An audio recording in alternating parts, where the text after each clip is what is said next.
Welcome to another episode of Behind the Dreamers. I'm Jennifer Loading, and we are talking to the achievers, the creators, the magic makers, and the dreamers. These are our friends, these are your friends, and they are living the extraordinary.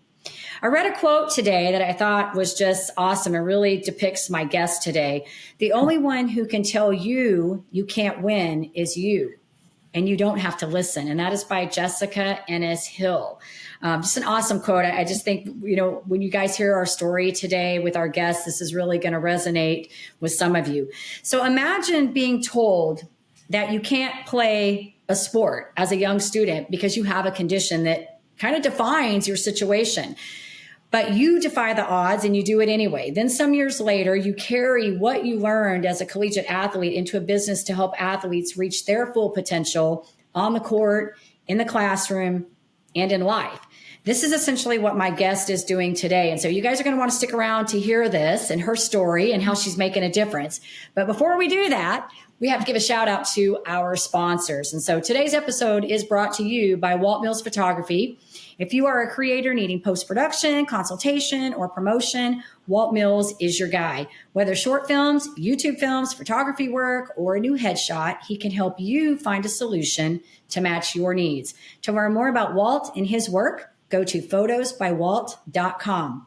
Additionally, we want to give a shout out to our friend Chris Clow of Upbeat Media Productions. If you are in need of turnkey special event production, Clow is your go-to. You can learn more about him and his work at upbeatmediapro.com. All right, I am super excited to welcome my guest today, Hollie King. She is the founder of A Athletics LLC, a full-service athletic training and college recruiting service that prepares athletes on and off the court. As a youth, Hollie suffered from epilepsy and was told she would never play on a varsity team. However, her love for volleyball was far greater than her condition. And Hollie went on to play both in high school and college before tearing her ACL. With the pursuit to motivate and encourage others to love the sport as much as she does, Hollie brings high energy and enthusiasm to her teams, always bringing out the best in her players. In addition to running her business, she's also a head coach at a school here in Dallas. And so we want to welcome Hollie to the show. Hollie, super excited to have you here today. Hi. Thank you. I'm excited to be here. This is going to be fun. I love talking to you guys about your stories. Yeah, it's going to be great. So I want to start off a little bit. I kind of want to talk about what you're doing. And we kind of, this podcast is all about what you do, why you do it, the story, the background story, because we really want to dive into how you got to where you are. But I want to start off first by talking about your business, what you're doing with this business and how you're helping athletes. Okay, yeah. So I'm working, I have my private lessons and then I have my group sessions. But really with the private lessons, I'm just working with them one-on-one, trying to find out what works for them, get them comfortable on the court, get all those nerves out. It's really so rewarding watching the younger ones, especially like from ages like 8 to 10, because, once they get that serve over, it's just like, oh my gosh, I did it. Like, I didn't think I could do it. But, and then, with the older ones, they're getting to that stage where they're about to be off to getting ready to go to college and making those life decisions. And I'm working with them and guiding them in the right direction and trying to give them and figure out their path of which way they want to go, because college is confusing and intimidating in itself. And there's so many things that go into college, let alone just college, just academics. But then when you put a sport into it, it gets kind of confusing and stuff. So, I'm just helping them and guiding them. And especially with the parents, some parents are educated on what all goes into the recruiting process. And I just want to be able to be there and work one-on-one with them to get them to their full potential and the right spot where they need to be.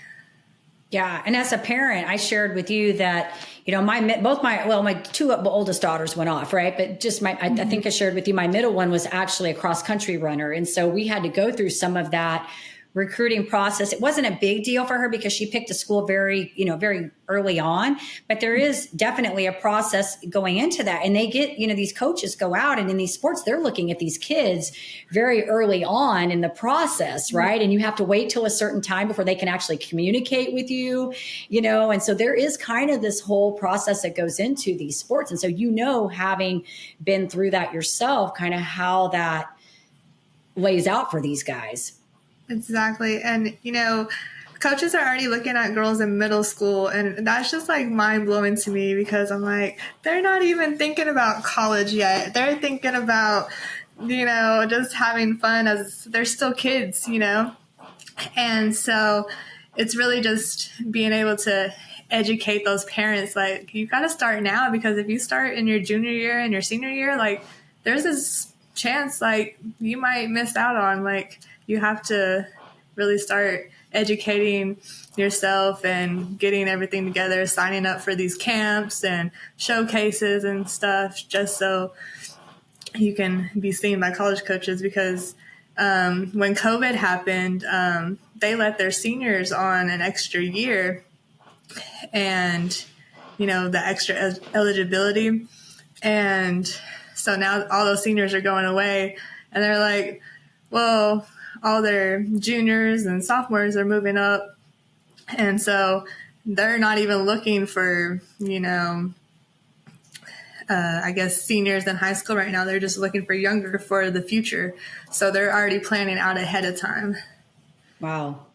Yeah, I forgot about that. You're right, because there was that lapse there where everything shut down, and we had those kids that were seniors. I was, my kids, my middle one was in her second year of college, cross country and track training, when they shut everything down. And my youngest was still a junior in high school. So we were not quite in that group that was right there, but I had a lot of friends that had kids that were in that, and especially for those athletes who had that. It was a hard time, definitely a hard time for sure. But I think what you're doing is an awesome, needed thing, because I do think a lot of parents we didn't know. We didn't know going into that process how to navigate that whole recruiting experience. And I just know my daughter was getting letters like continually. And it's like, which one of these do we not look at, Right.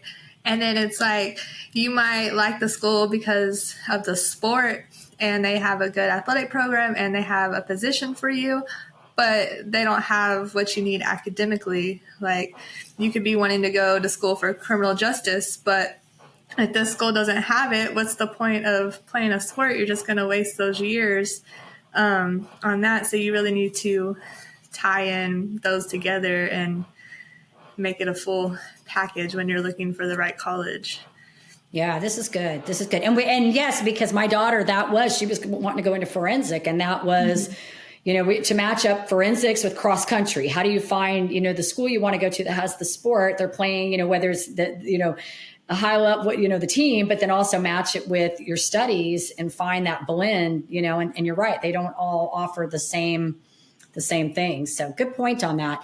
So maybe any advice that you would offer somebody, maybe you have a parent out there right now that has a kid, you mentioned being prepared younger, making sure that you're looking now, because they are looking, but anything else maybe that you would advise to somebody, say, who has a child right now that's in a sport and they're looking maybe to go on to that next step? Schedule a lot of college campus meetings. You really want to go and have a lot of visits, because you need to find that college that you're going to fit in. Like, every college has a different culture. Like, you're not going to fit in. It's not for you. Not every culture is for you. So you have to find a college where you fit in and feel comfortable and feel like home. Like, you'll know, you don't want to choose the first college you go visit. You're like, oh my gosh, this is such a cool college. I can't wait to have all the parties and meet all friends. And then it's like, but that's only the first one. Like, I visited a couple of colleges, and I really fell in love with Baylor, just because the culture is just something different about it, their values and all that stuff. And I didn't play college there. I went to a coaching clinic to go get some more education on coaching. And I just love the atmosphere of Baylor and what their core values are. But also, some more advice is, sign up for the camps, talk to coaches personally, like the student themselves. The parents can talk for you all day long, but the coaches want to hear from you, your actual self, because it's more personal. They get to know who you are. And also with recruiting, when coaches come out to watch you play, they're also recruiting your family. Even though it sucks and it's sad because you could be completely two different people, but they're also watching how your family reacts in the crowd and how they present themselves and represent you on the court. Because if they're all loud and obnoxious and just going all out and just rude, like, they're not going to recruit you. They're just going to look right past you, and it hurts your student in the long run. Also, sign up for all the college programs and stuff. That way you can get recognized. You can start getting letters in the mail.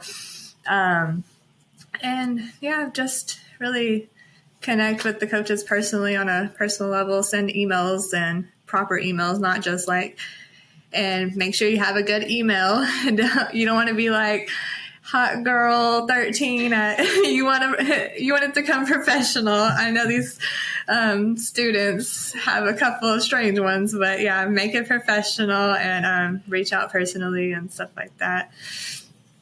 That's good. The email thing I think is so important. And I think that extends across everything you do, like business, right? Resumes, everything, because I talk about this in business even, there's every now and then you get these weird emails and you're like, do I really want to even, what do I do with that? You're like, what do I do with that? Right? That is so important. It's so important. I think that's so good.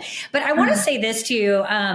The thing that I think resonates with me, or I guess what you're doing that resonates with me. Yes, I think, that I love what you're doing with helping these kids transition and to know what to do going into this space. But I really think the thing I like is the part where you said, off the court. The message I'm getting here is that you're helping them be better human beings off the court. Because as you said a minute ago, your family's an extension of you, right? And they don't totally define you, but in this stage, they're kind of there, right? Like they're in that process. But as you know, anytime we're doing this, it really should always be about how are we developing as a human being, right? And this is so important. You said a lot of things there about having, a good email, and they want to hear from you. Those are leadership skills, right? Like you being able to talk to a prospective coach. That's a leadership skill, right? Like mom and dad can't do that for you. So I think the thing that I really like about what you're doing is that it's not just about what's happening on the court. It's about what's happening off the court. Right. Like when I was going through the process of going through schools and stuff, I didn't have any guidance. My mom, she didn't know how to do any of that. And so it's really important to me to just be a motivator and young advocate to these girls to help them, be their voice, but teach them how to have their own voice when they're going through this process. Yeah, absolutely. And I see your shirt that you have on, your brand, your logo shirt there. It looks awesome. Very cool. Good stuff. Well, I kind of want to segue into this because as I mentioned early on in the show, we're all about the journey here. We're about what you're doing, how you're making a difference, but also how you got to arrived at this place, right? Because I think it's just as important to know why we do what we do, right? And you mentioned that you didn't know in the process and a lot of athletes, we don't, even as parents, we don't know that process, right? It's like parenthood. There's no manual for parenthood, right? Like you just get into it, you figure it out, and then you're like, hey, I know this now. I can tell you what to do, right?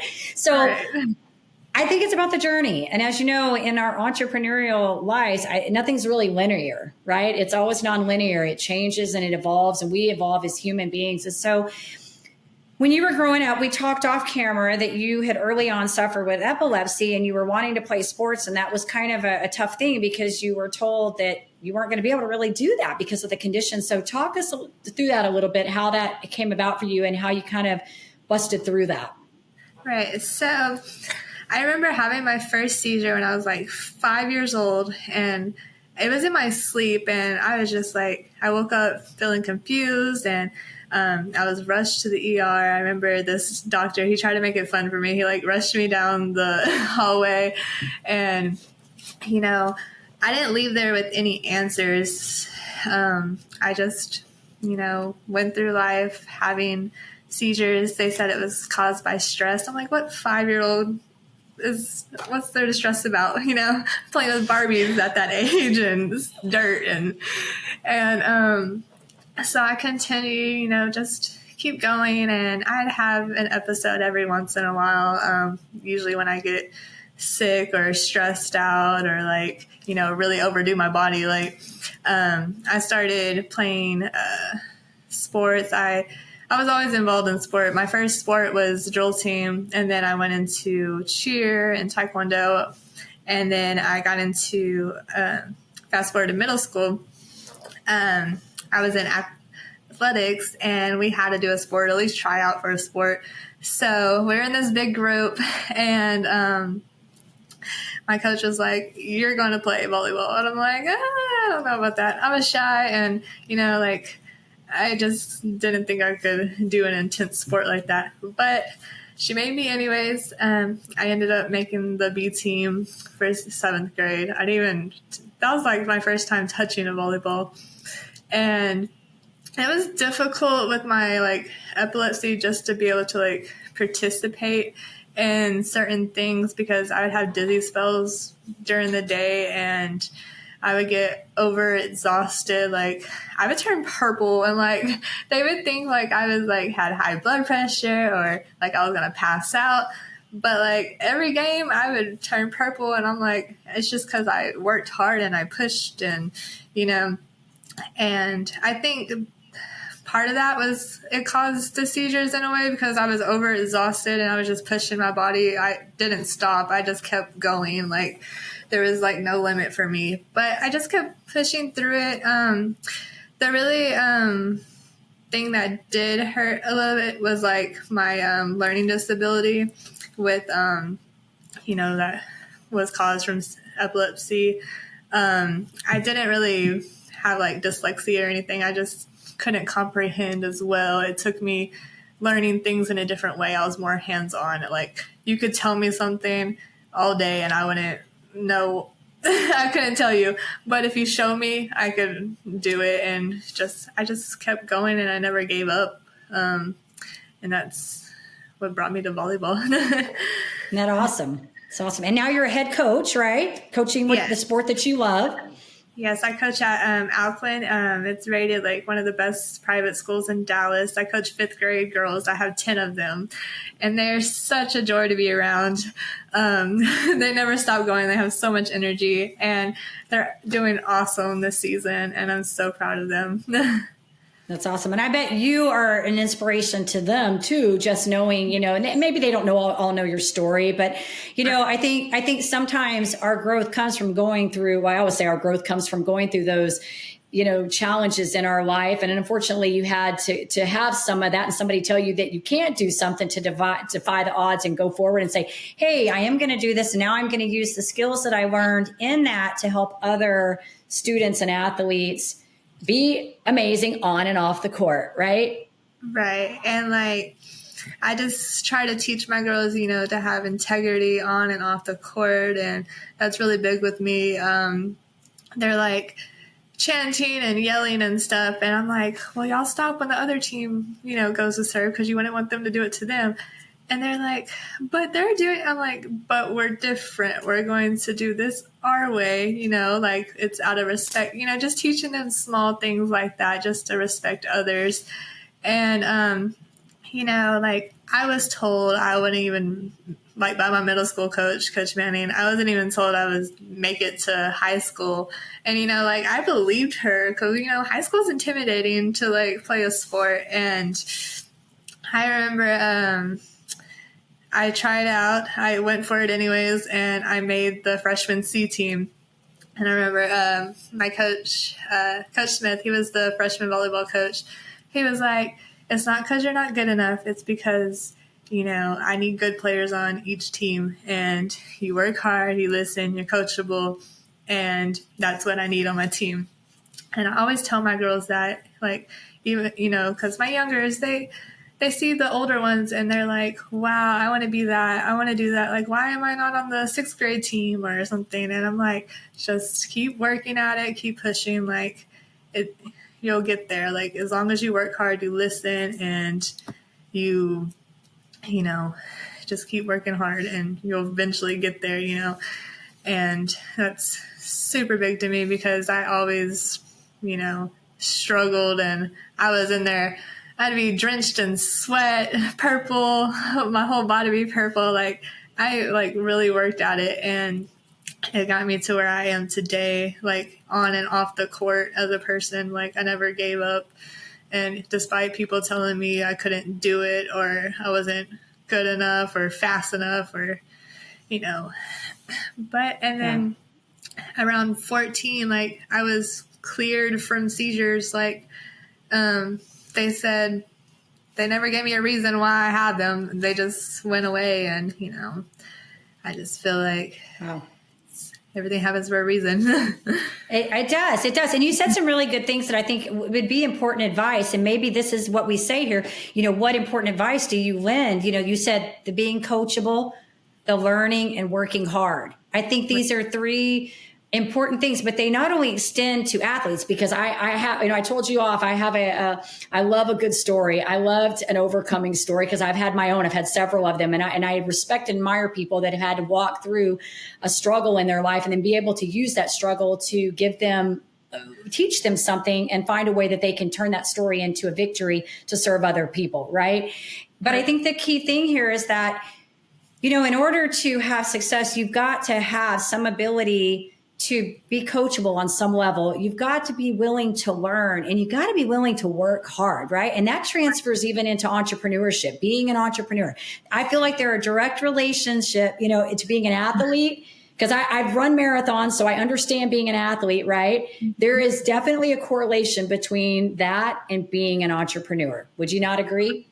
Exactly. And I feel like, when I say like the girls are watching the older girls and they want to be that, I'm like, fall in love with your journey. Like, your journey is what's going to make you special. It's going to make your story.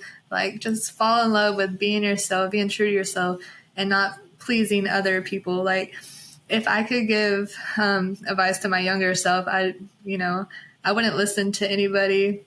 I would, live life for me. Because at the end of the day, I'm all that I have, Mm-hmm. Yeah, great advice. Great advice. So I kind of want to segue a little more into this entrepreneur journey, because you started this business brand new this year in 2022, coming out of the pandemic, and you started a business. So congratulations to you, because I know it's been hard and a lot of businesses have struggled with this. And so it's fun to see, you guys start these things, with passion and drive and all of that stuff. And so I want you to share with us what has been the biggest challenge you've had to overcome with getting this business up and running? Okay. So about, let's say, in 2019, well, after I started college and I tore my ACL, I had, got with a boy, and I was young in love. And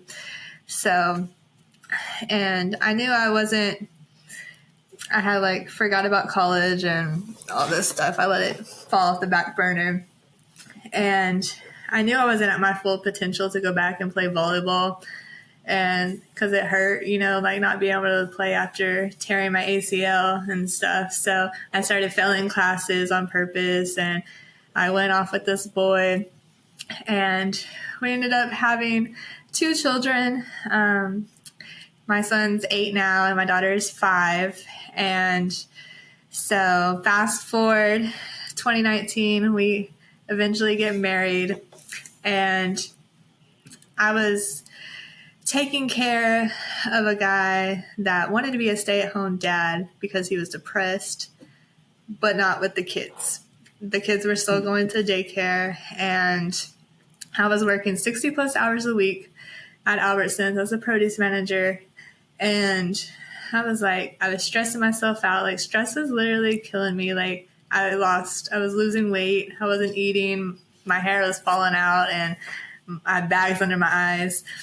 And, I was providing for him, but I couldn't even provide for like myself at times. And, one day I'm like something has to give. Like, I'm just tired and I shouldn't have to work this hard. And I know I have so much potential. And like, I had to leave behind what really was important to me, which is volleyball. And so like 2020 came around, I filed for a divorce. And during that time, it was, really difficult because I just felt so like, lost and having to deal with that and fighting for the kids. Like, I never had to fight for the kids because, I'm a good mother and, I take care of my kids and I have full custody of my children but something was just like, I finally got with my fiance now and, he's given me like all the support in the world. And that's what I truly was missing is just support from somebody just motivate me and tell me I can do it and that I was good enough.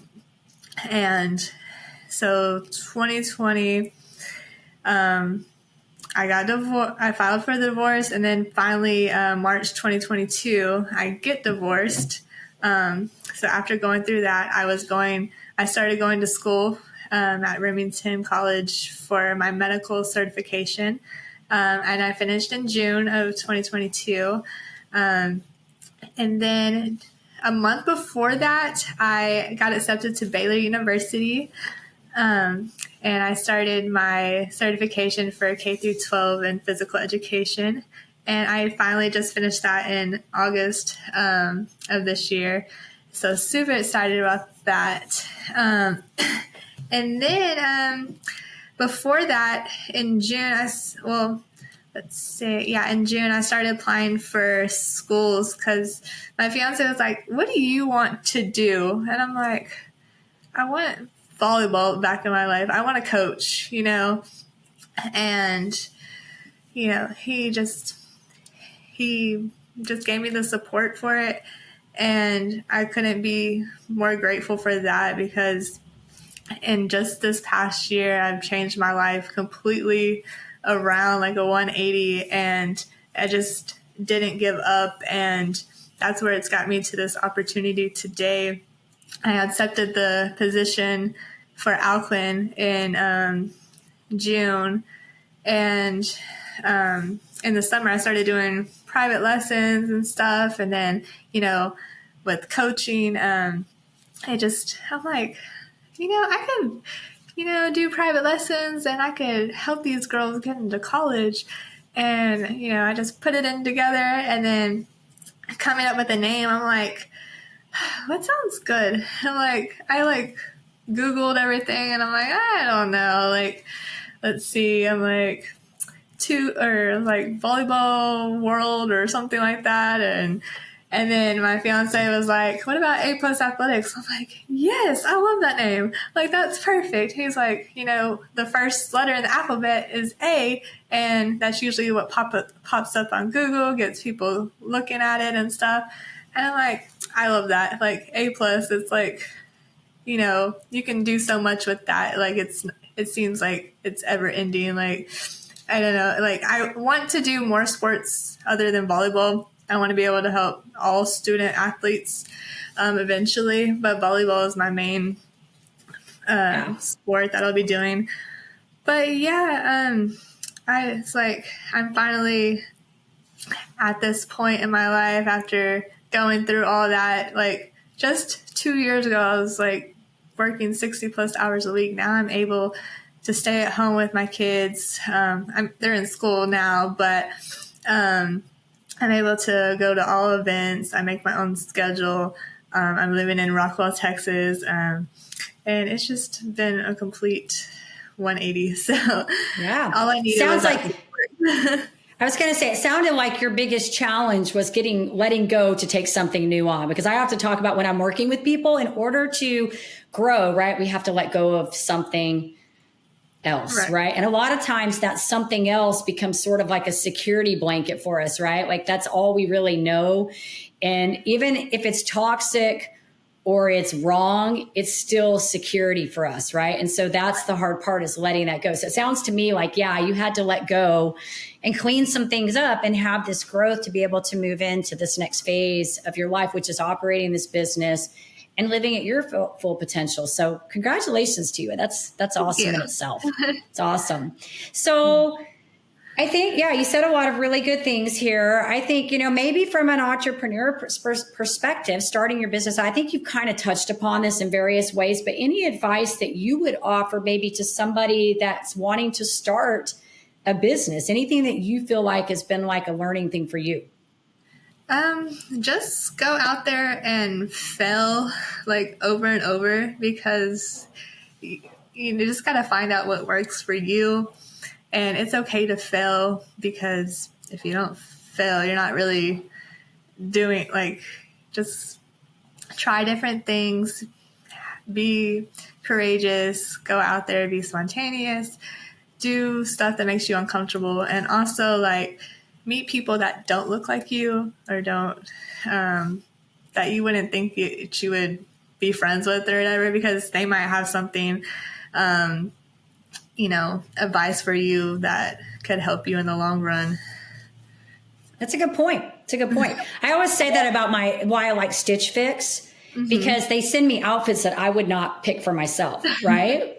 Yeah. So why would you not talk to different people, right? Because you can learn different things from different people that you wouldn't normally, even like in business, I always say you need to get out of your niche and like meet people in other, markets, because sometimes they have something that maybe it's not going to have like a direct impact, but they might lead you to somebody that you need to know, or offer you an idea that you may not have thought of. So yeah, good advice.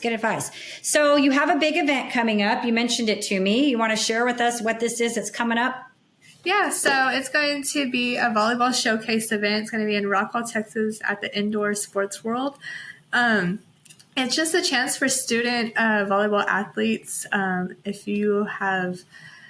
you're considering pursuing volleyball in college, this is for you. It's a chance to showcase your skills in front of college coaches. There's going to be D1, D2, D3, junior colleges, NAIA institutions, all there. And not only are they going to be like helping you on and off the court, giving you advice, they're just going to be there. They're also going to be there evaluating you, but they are going to be giving you advice and like one-on-one sessions if that's something you need.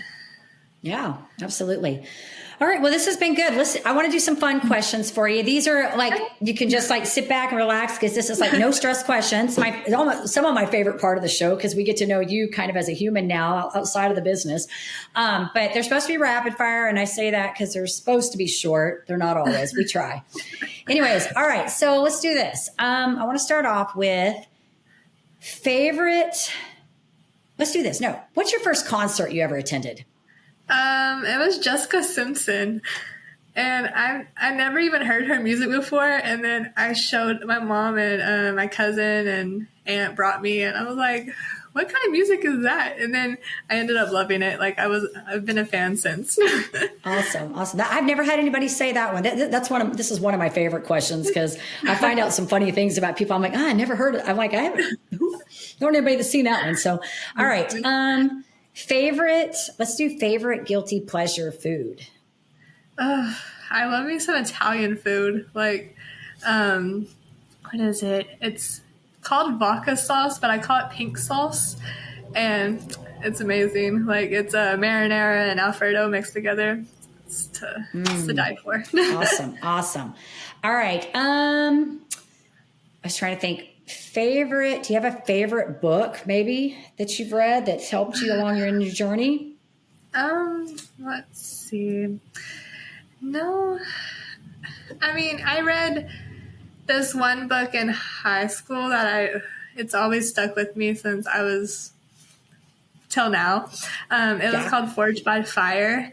And it was just like this kid that was like crying for help and nobody was listening to him. And it just kind of close to home to me because I felt like I never, being heard, but yeah. Yeah. And as humans, we want to be heard, right? We want, that's important to all of us. We all want to be heard, right? So no, I think that's good. That's a good book. I love asking that question because sometimes like I haven't heard of that book and sometimes somebody will pick up on it. They may want to read that or whatever. So thanks for sharing. All right. Try to think one more question. Amazon cart. What's in your Amazon cart? Probably nothing. Nothing? I'm not a big Amazon person. Not a big Amazon. I ask that question of everybody. Every once in a while, I'll get somebody that says they're not. We are like diehard Amazon people over here. Like almost every day, I have something I need, and I'm like, just order it on Amazon. It'll be here tomorrow. No, that's my fiance. So, he's the one that always has something come to the house. It's like complete opposite. Like he loves Target and all that, and I'm the one that doesn't even go shopping. Yeah, well, that's why I do Amazon because I don't like to shop either. And for me, that's easy because then I can just be like, hey, we need this. Let me go on Amazon. We need this. You know what I mean? I don't even do like grocery shopping. We order our groceries online and go pick them up. We don't even go in the grocery store. Me and my daughter, we like to go to Kroger's because she likes little mini carts and she thinks she's just the grown little thing. Yeah. That's fun. That's fun.